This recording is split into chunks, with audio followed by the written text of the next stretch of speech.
লুকোচুরি লুকোচুরি গল্প, তারপর হাতছানি অল্প।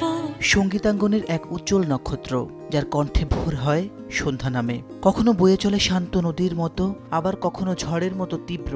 বাংলা গানের এই অনন্য সঙ্গীত শিল্পী ফাহমিদা নবীর আজ জন্মদিন। জন্মদিনের প্রথম প্রহরেই কেক কেটে উদযাপন করেছেন গায়িকা। সঙ্গে ছিলেন মা, বোন সামিনা চৌধুরী সহ আপনজনেরা। বিশেষ দিনটি কিভাবে কাটছে সেই ভালো লাগার কথাও জানিয়েছেন তিনি। জন্মদিন তো আসলে যেমন যতটা খুশি ততটাই সামনের দিকে মৃত্যুর দিকে এগিয়ে যাওয়া, তাই না? বয়স বাড়া এখন ওটা তো আসলে ভাবলে হবে না। এটাও শুভক্ষণ। আর অনেকে আবার ভাবে যে এই তো একটা বয়স, একটা সময় চলে গেল। আসলে চলে যাওয়ার কিছু নাই।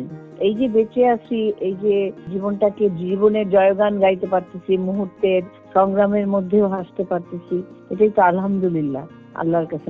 এসব যদি আমি কিছুই না পেতাম, তাই না? আমি আসলে ওইটা ভাবি। জন্মদিনেও পুরোটা সময় তার ব্যস্ততায় কেটেছে।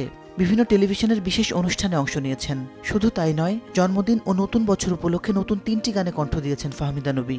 দীর্ঘ ক্যারিয়ারে আধুনিক গান থেকে চলচ্চিত্রের কালজয়ী সুর, সবখানেই তার স্বাক্ষর স্পষ্ট।